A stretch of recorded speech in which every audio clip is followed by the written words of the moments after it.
Carbon cell is a type of foam material.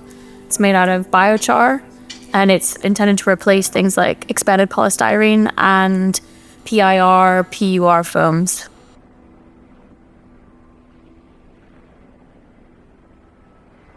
So the foam industry now, they are made out of primary chemicals that are extracted from oil and gas mining.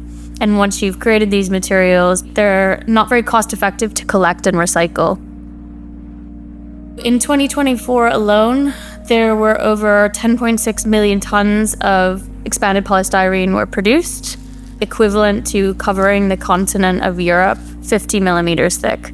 If you think about the amount of waste that's produced from these materials, many of which have a very short lifespan, the problem is quite grave.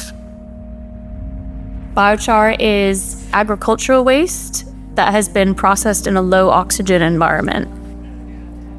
It's essentially a carbon capture technology whereby you can convert carbon that's in plants and biomass into a format that is essentially very similar to coal.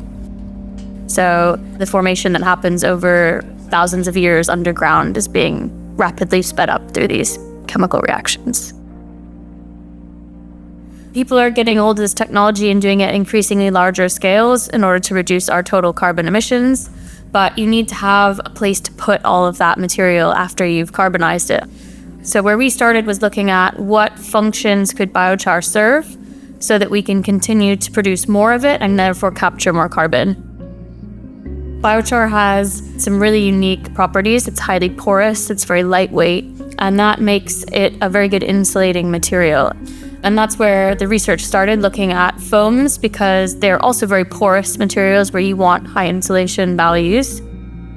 So when it arrives to us, it looks like a sort of a black fossil.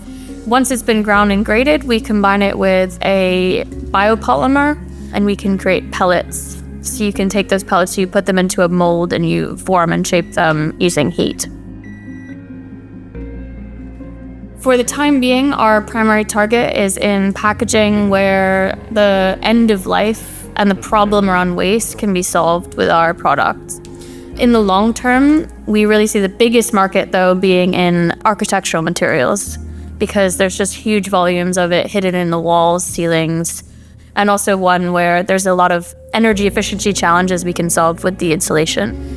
So that's the larger intended purpose and where we think that the carbon sequestration can have a huge impact. Right now, we make small amounts of material, sort of kilograms at a time, but we're in the process of scaling that up to continuous production and then building the funding story in such a way that we can produce enough to start selling.